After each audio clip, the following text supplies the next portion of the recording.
એટલે ગમે તે અહીં લડવા આવે હું રાજીનામું દઈ દઉં અને એને 2 કરોડ રૂપિયા હું આપીશ, એ જીતે તો મારી મોરબીના ધારાસભ્યએ આપેલી આ ચેલેન્જને આપણે સ્વીકારી લઈએ છીએ સહર્ષ રાજી ખુશીથી। કાનાભાઈ તરીકે જાણીતા મોરબીના ધારાસભ્ય કાંતિ અમૃતિયાએ ચેલેન્જ ફેંકી અને વિસાવદરના ધારાસભ્ય ગોપાલ ઇટાલિયાએ વટથી સ્વીકારી। ગુજરાતના રાજકારણમાં અચાનક એક નવો જ ફણગો ત્યારે ફૂટ્યો જ્યારે મોરબીના ધારાસભ્ય કાંતિ અમૃતિયાએ ગોપાલ ઇટાલિયા પર પ્રહાર કર્યા અને પડકાર ફેંક્યો કે હું રાજીનામું આપવા તૈયાર છું।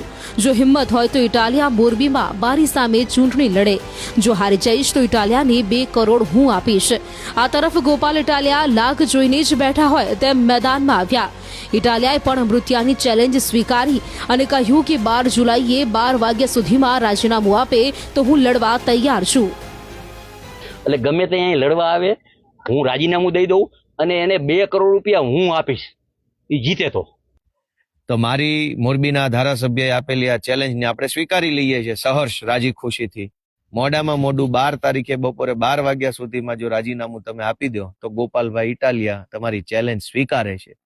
30 વર્ષથી તમે મોરબીના ધારાસભ્ય છો, તમને શરમ આવવી જોઈએ, તમને એવી શરમ આવવી જોઈએ, તમારે ચેલેન્જ એમ મારવી જોઈએ કે અહીંયા કોઈ આવીને મોરબીમાં આવીને અમે જે 30 વર્ષમાં વિકાસ કર્યો છે એમાં ખામી ગોતી બતાવે, એવી ચેલેન્જ મારવા નથી। પણ તમે એવી ચેલેન્જ નથી મારી શક્યા। શું કામ? તમને ખબર છે કે બધું એવા કામની ચેલેન્જ મારશો તો ચાલે એમ જ નથી, કામ તો કંઈ કર્યા નથી। લાતી બજાર છે, પંચાસરા રોડ છે, ઉમિયા સોસાયટી છે, એસપી સરદાર પટેલ સોસાયટી, અનેક વિસ્તારો છે જે મોરબીના પોશ એરિયા કહેવાય, એમાં પાણી ભરાઈ જાય છે ચોમાસામાં। થોડોક 1 ઇંચ વરસાદ આવે ત્યાં તો રેલમછેલ થઈ જાય છે।